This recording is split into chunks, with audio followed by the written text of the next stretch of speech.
Yo, what's up, it's Dri and welcome back to the channel. And in this video I have put together 10 of my Bedwars tip videos into one huge video. Because these were all videos, like they were all separate, I had to cut the intro off of all of them, meaning that the transition from an end of a tip video to the beginning of a tip video is not going to be as smooth as it will be. So I hope you guys can bear with that. Otherwise, the tips are pretty up to date and pretty cool. So if you guys enjoy them, let me know. Also, just want to say thank you for 2.5 subscribers. It really does mean a lot to me. I upload at least like 2 times a week, every week. So if you guys enjoy my videos, just consider subscribing. Just consider it. Come on. Just consider subscribing. Maybe like the video. And yeah, I hope you guys enjoy the tips. Instead of sitting in gen waiting for 16 iron, get 4 iron and then immediately defend your bed. When you get back to your generator, you can then wait for the other 12 iron and then start your bridge to diamonds. Every second in Bedwars counts, so even though the difference is very slim, it can still help you get those first diamonds or eliminate your first rush. Subscribe for daily tips.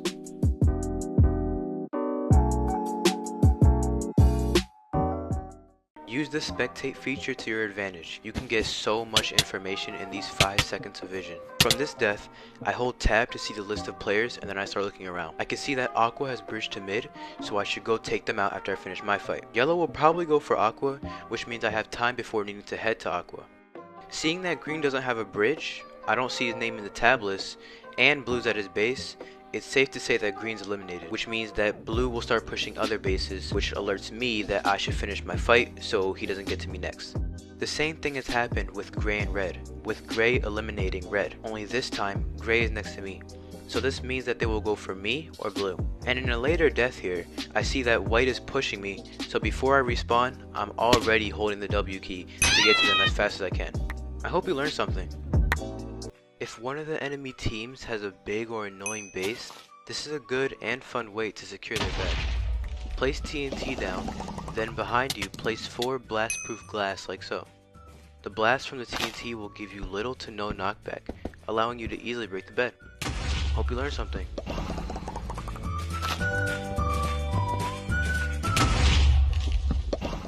Keep in mind that today's tip is something that you should only do when you have no bed to protect. If you are approaching someone's bed and that person is unaware, for example this guy, don't break the bed immediately. If you break the bed now, you won't get much from it since they aren't at their bed and most likely won't come back to avenge their bed. Instead, camp at their bed for a good minute or two. While you are using their generator to get even more items, pay attention to chat. Once you see them die like this guy, then break the bed. When they respawn, they will only have a wooden sword to fight back with while you're stacked. This allows you to get a very safe kill and loot up in the process.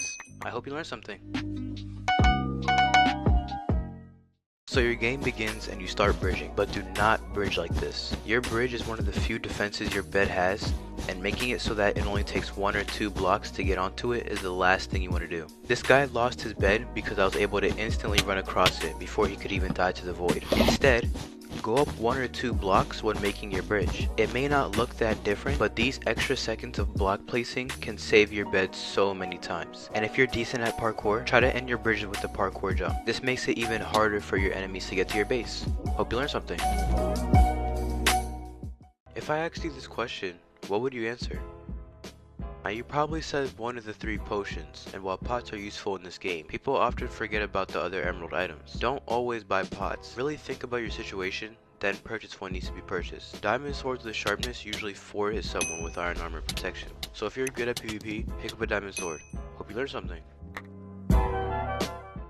In today's tip, I will thoroughly be going over what to do when someone kills you and then your bed breaks. Your first option is what you most likely do, which is to fight whoever's waiting for you to spawn in. This isn't a bad way to deal with the problem, but you need to make sure you know what you're getting into. In this clip, this player gets a good combo on me with his sharpness stone sword. Knowing that I have iron armor, he's now on 8 or 7 hearts, and I'm relatively better at PvP than him. I take my chances and just try to kill him right off respawn, and it works. The next option is to quickly buy something. In hypixel Bedwars, you have about 2 or 3 seconds of spawn protection. This means that you have enough time to buy an item before your opponent can hit you. This clip shows just how useful those 3 seconds of spawn prod are, as I quickly buy a stone sword and then combo the player, clutching with 1 heart. The last option is to run. If you know you're outmatched in gear, PvP skill, or health, make a run for your bridge. Like I said earlier, the spawn prod will come into play and they'll chase and try to hit you, but it won't work. After running for a good amount of time, You can then fight back on the bridge and knock them into the void. All options are good. You just need to know your situation and what solution will get you the kill in the best way possible. If you have extra gold to spend, you can buy a water bucket and keep it in your chest. Now, if an enemy comes to your base and places TNT,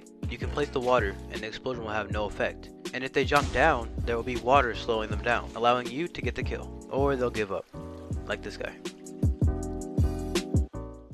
So you buy over a stack of blocks and you're ready to play Bedwars. But something you should start doing is using those extra blocks before your main blocks. When I say main blocks, I mean the slot that you mainly hotkey to get to your blocks. And in my case, that's the 5th slot. So when sprint jumping while placing blocks under you or making your bridges, you should use the blocks that aren't in your main slot. This way you get those extra blocks out of your inventory and your inventory can start looking like this. Now you won't have to take a second or two during the game to restack them together. Hope you learned something.